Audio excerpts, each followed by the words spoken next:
Put a finger down if in high school you got busted and your parents announced they would be drug testing you every fucking day and you had to really stop and brainstorm because getting clean piss for a test or two is no problem, but every day, that's a different issue. You finally decide to take one of the hundreds of THC test kits they had just ordered and test your dog's piss on it. The dog piss works. The test comes back negative, not inconclusive. For the next 6+ months, first thing every morning, you follow your dog outside with a plastic cup. The first few days are awkward and tricky as he is very confused. But within the first week, he knows the drill. You always have 1 cup of piss on deck and restock after each test. Since you piss for a test almost every single day, it's very cash and your parents just leave a cup out and don't watch you do your thing in the bathroom. Every time, you low-key walk into the bathroom with their cup in one hand and your cup of pee under your shirt. Once in, you mix some warm water in to make it seem fresh and to dilute it. It works for way too long, but after a minute, they figure out you are still smoking when they find your entire DAP set up again. To this day, they do not know you are using your dog. Put a finger down if you were dating this guy when you were like 19 and he was a piece of shit, but that was irrelevant, and you stayed the night at his house for like 2 weeks, and every single morning he would bring you a smoothie in bed and you thought it was the sweetest thing ever. But then you realized that the smoothie was making you sick, so you were like, I don't know what it is about the smoothie, but it really makes me sick. Like every time I drink it, I have to like go to the bathroom after, and it's like not pretty. He's like, I don't know why that is. So I was like, can you stop making me the smoothie? And he was like, no problem, I'll just make you coffee. So one morning I woke up before he brought me the coffee, and I went out to the kitchen and I saw that he was putting laxatives in my coffee. So I was like, what are you doing? Is this why I've been sick when you give me the smoothies? And then he breaks down crying and admits that he just wants you to lose weight and you eat too much, and he didn't know what else to do.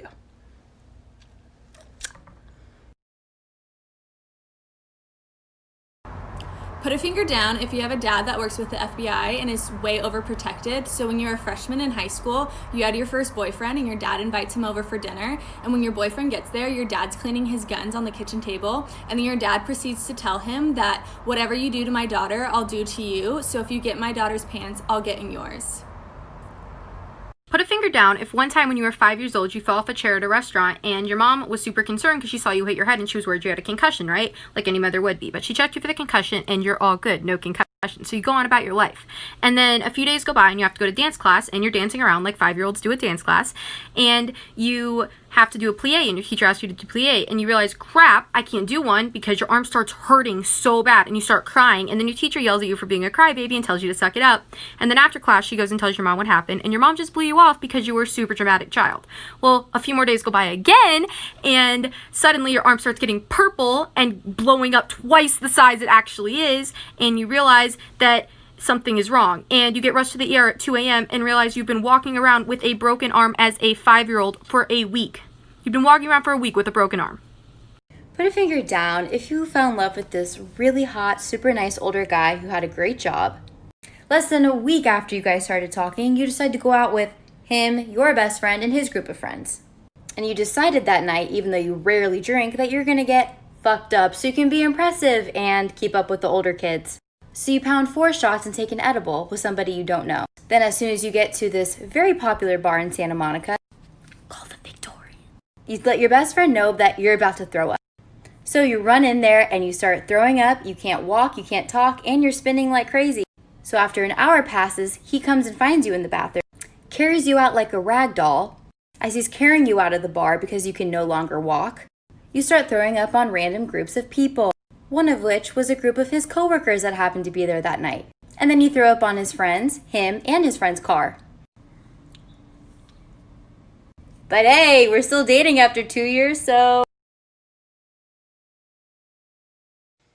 Put a finger down if you have ever had sex for the first time in months, and when you climaxed, you thought you were having a heart attack and you felt the pain travel up your neck into the side of your head. So the girl you're talking to at the time rushes you to the emergency room and you get a CT scan and an EKG and find out that you have an aneurysm on the right side of your head from climaxing so hard. And the girl jokes about how good the sex was, when really it's just because you're an alcoholic fat bitch that can't handle any type of physical activity without having life-threatening issues. So on the way back home, you stop and get Taco Bell, and you get pulled over by a cop that finds out she has weed in the car and no insurance. So she gets arrested, and the car gets towed, and you have to call your mom to come pick you up on the side of the road.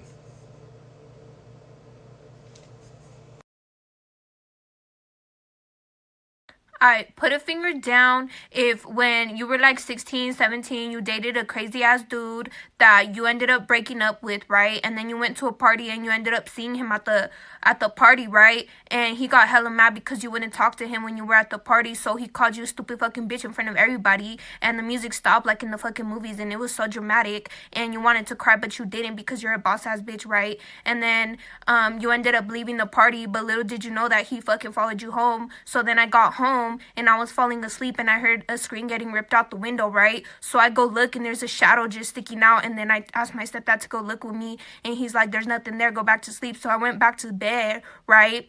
And then my mom comes running into the fucking room and she's like, it was him, he fucking came in through the window and shit, and it turns out he was trying to kill you, and that's why he followed you. And that was it. Put a finger down if one time when you were 16 you ran away from home and lived in the woods for 2 days, and then one morning you had gone to McDonald's and you were ordering 60 chicken McNuggets because that was going to be all of your food for that day, and you sat down to wait for them but then realized the employees had called someone about you because they were looking at you weird and taking too long, but by the time you realized it, it was too late, because you saw your dad through the window at the storefront, so you ran out of the back door of the McDonald's without your nuggets, but it was just a dead end, so instead you kept running from your dad and ended up going to the next town over, so police from that town picked you up and drove you back to the same McDonald's parking lot and gave you to Atlanta police because it was their jurisdiction, and you refused to cooperate unless you got some chicken nuggets and some fries and a milkshake, and so you kept sitting in the back of the police car with your phone, taking snapshots, and you were hitting your jewel in the backseat, and then you got your food, and while your divorced parents who were outside of the car tried to figure out what the fuck they were going to do with you, you just relaxed and enjoyed your McDonald's because that's all you cared about anyways.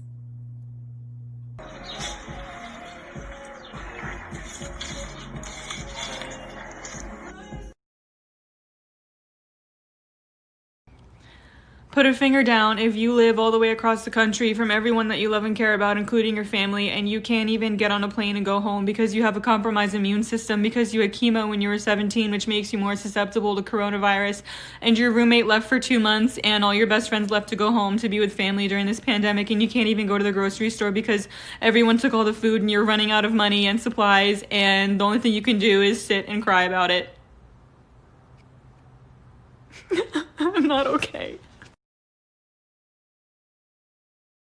Put your finger down if when you were a senior in high school, your crush said, can you drive me home today? And you were feeling a little bit nervous about it, but you said, sure. So you got in the car and you started to feel really nervous and your hands started sweating and you could feel a panic attack coming on. So you said, I'm not feeling well. And he said, that's okay. So you kept driving and then your hands were so sweaty they were slipping off the wheel. And you said, I'm really not feeling well. I think I might throw up. And he said, oh no. So we started looking out the window for a place to pull over.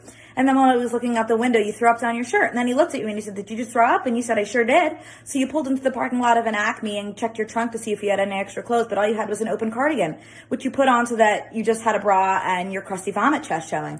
Then you got into the passenger seat and reclined all the way and closed your eyes while your crush drove the rest of the way to his house. Then when you got to his house, he said, do you want to come in? And then you got so nervous again that you threw up on his lawn. And then he got you an extra shirt that you still have to this day. Put a finger down if you decided you didn't want to have any kids, so you got that next one on birth control, you know, the one that goes into your arm, and then one day you're feeling weird, so you tell your husband, I need to take a pregnancy test, and he says, no, you're fine, you have that thing in your arm, but you took it anyway, and it said you're pregnant, and you don't believe it, so then you go to the doctor the next day, and they say you're pregnant too, and you say, no way, prove it, so then you go to the ultrasound, and they say, congratulations, you're having a baby in 12 weeks, you're 6.5 months pregnant. Put a finger down if you have really sharp canine teeth and you had really sharp canine teeth even when you had your baby teeth, and when you were 5 you went to the dentist and the dentist saw that you had really sharp canine teeth. I don't know why a dentist would tell a 5-year-old this. Don't know why a dentist would tell a 5-year-old this, but he leans over and whispers in your ear and tells you that he thinks you're a vampire because you have really sharp canine teeth and not to tell anyone. So you think you're a vampire, and you really think that you're a vampire and it's stressing you out a little bit, and you think this because you're the only person with blue eyes in your family and everyone always says, are you adopted? Your family all has brown eyes except for you. So it makes sense to you that your real parents are from Transylvania and that they're vampires. And for the next 3 months, whenever your parents would tuck you into bed at night, you would swap positions after they left, put your face where your feet were supposed to be because you thought that was the same thing as hanging upside down like a bat, and you thought you were a vampire, so you thought you would do it right at least. And then you had a weird, like, irrational fear of looking in the mirror while you brushed your teeth because you thought you couldn't see your own reflection, and you used to hiss whenever you would go outside in the sunlight for a little bit. And then your cousin tried to sleep over one time, and in the middle of the night you tried to bite her neck and she started screaming and crying, and then you were screaming and crying. You cried even more because you had to come out to your parents as a vampire, and it really stressed you out. And then 10 years later you had to come out as gay too. Put a finger down if while you were at Disney World you got a call that your grandma had unexpectedly passed away the night before. So when you got back from Disney World, you went to her funeral and it was really sad because you've never lost a grandparent before. And then the next day you had class and you went to drive to class. So when you went to your car, it was not there, and you called your roommate to see if she knew what was going on, and she had no idea what was happening. So you called the police and they said no car with that license plate has been towed. So then a cop showed up to the scene and you filled out missing vehicle information, and then you started dating that cop, and then a couple weeks later they found your car in PA and it was outside of an abandoned house, and the guy who stole it was inside dead, and then you broke up with the cop. Put a finger down if when you were 11 years old, you walked into the kitchen and said, Mom, what's for dinner? And she said, we're having chicken. And I said, I want pasta. And she said, that's too bad, we're having chicken. So you said, I'll just make pasta myself. And you reached for the pasta and your mother grabbed your arm hard and said, we're having chicken for dinner. And then you looked at your arm and noticed you were bleeding and you screamed, how dare you, at your mother. And you walked up the stairs, you picked up the phone and called 911. When 911 said, 911, what's your emergency? You whispered, my mother. It hid under the bed until the police came. And they came.